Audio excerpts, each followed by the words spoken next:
What's up guys, Anthony here at DPR. This week we have a few clutches that are being laid and some crazy cool stuff coming. Check this out.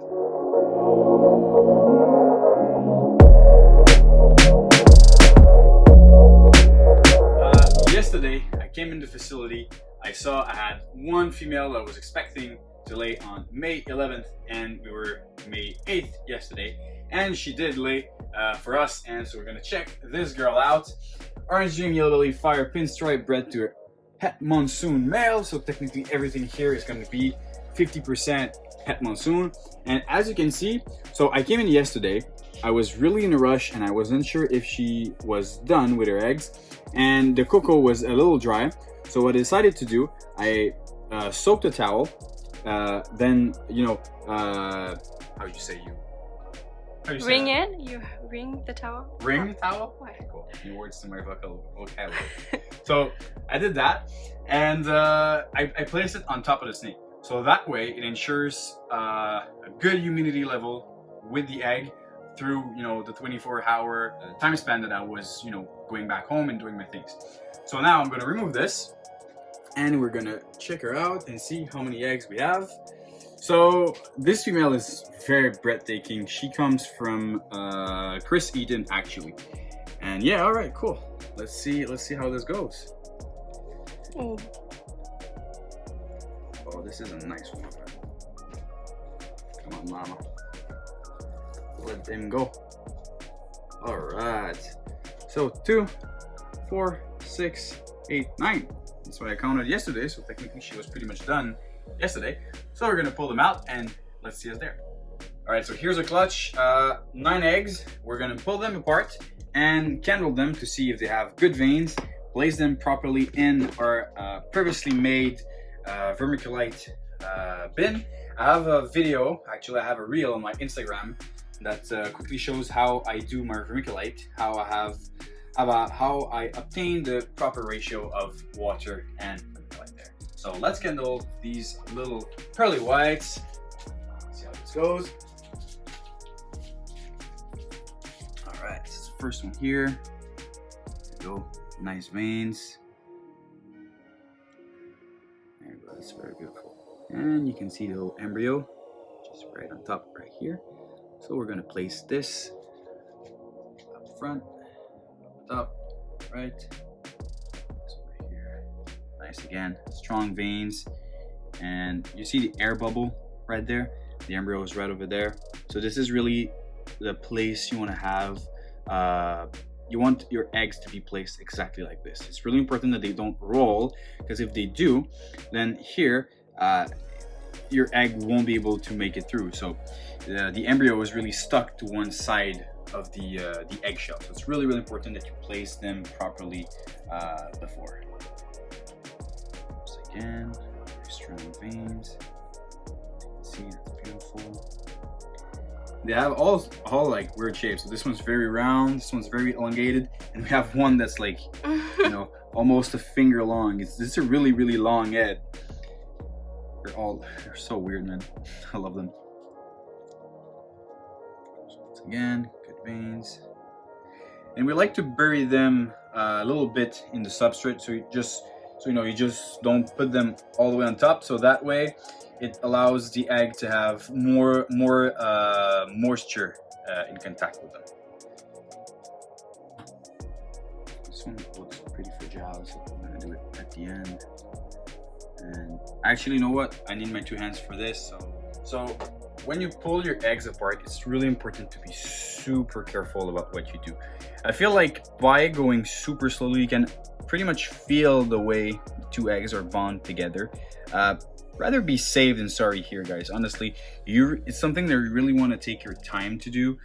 There's no rush. The eggs won't be hurt by doing this, except if you go too quickly and break one apart. This one seemed quite fragile, so I'll go extra carefully with them, with this one. And I feel like when you go slow, you kind of feel there is a way where the eggs tends to open up more easily. So this one, if I pull it that way, it seems way more easier than if I pull it that way. There's way more resistance by pulling it towards me than going on the other side. So really want to choose and see how you do it. Again, no rush. It's a very meticulous process. You got to be careful and do it slowly. Don't be scared. They're surprisingly strong. But one thing you don't want to do is tear them apart. Honestly, I'm not. I can't say it never happened. It did happen last season for me. I tore one apart. It was not a big opening in the egg, but the snake did hatch. Actually, a saliva here. But yeah, so if it happens, it's not the end of the world. You can still save the egg. So yeah. So technically, why they're sticking with each other. So when the female lays, the eggs are really sticky. So they will all stick together, and that's how the female is able to coil around them and incubate them herself if she was to do so in the wild. So while we do hit here is because we want to provide the best humidity levels, the best temperature, no fluctuations, and then also our female, we're gonna clean all of her tub, give her a little bath with Dawn soap, and after that, so the female will be able to go back on food. We really want to remove the scent of the eggs. So if she was, still covering her eggs, she wouldn't be eating while doing so. So that's why we give her the bath. So best reason why we do that to the eggs, to bring them out like this. Best humidity, best temps, best condition, and we can really well monitor them. And also, it's the best for the female, so she's earlier back on food, less stressful for her, and yeah, that's pretty much it. Okay, so when I came in yesterday, I had that beautiful female that laid, and I had another one that pushed one egg out. Most of the time, it will happen with a slug. If you have a female that's really uncomfortable, with her eggs, she's gonna pop one out before. Most of the time, it's a slug. This one actually ended up laying her first egg, and she hasn't even laid today. So it's really like she just pushed one out, and this is really a good sign. And she was doing May 20th, so that's also pretty weird. Today she dropped one more. This is a boob egg, and honestly, this one is really bad. We're gonna see if it has good vein. It seems to have pretty good veins, but we'll check it out. We're gonna monitor this female in the next few days. You probably will give us her clutch. It doesn't mean because it's an early egg that it's not a good egg. I'm gonna show you the look of this egg right now, and it is a really weird egg. So that's the egg she actually laid yesterday. To be honest with you guys, I'm learning this one with you. I have no idea why this egg looks like this. So in appearance, it looks perfectly fine. It looks perfectly fine yesterday, but when you touch it, look at how soft it is. It seems like there's almost no shell. Like it's a really weird looking egg. Like if I pick it up, it is so soft. Underneath it looks pretty good, but that is just really weird looking egg. I don't know if it's because it was pushed out earlier. Most of the time, I've only dealt with slugs that has been pushed out earlier, never with an egg. I know it can happen. I don't know anything more than we're gonna learn. So I asked a couple people already what's up, if they have if they have any tips and whatever. If I have good answers or something that's worth sharing, I will with you, and I will update you eventually later on, and other videos, what's going on with this egg, and we'll figure it out. All right, so right before leaving you, I wanted to share a massive, but massive ovulation, a huge ovulation from a het-pied female. Was this one right here, and check this out, guys. This is enormous. This looks so uncomfortable. I'm not gonna mess with her too much, but this right here, this is what we call a thick girl. A little talk about this female that just laid. She is still very alert. If she was to stay like this, she would probably not eat. She would coil back up as she was still covering her eggs up. Careful, you don't want to get bit. She might be a little feisty because of she's a new mother now. And yeah, so I wanted to talk a little bit about the Monsoon project. I know I've talked about it a little bit in previous videos, but like this female, I bought her the same time that I bought the other snakes that I have in the Monsoon, so the Het Monsoon male and the Calico Het Monsoon female.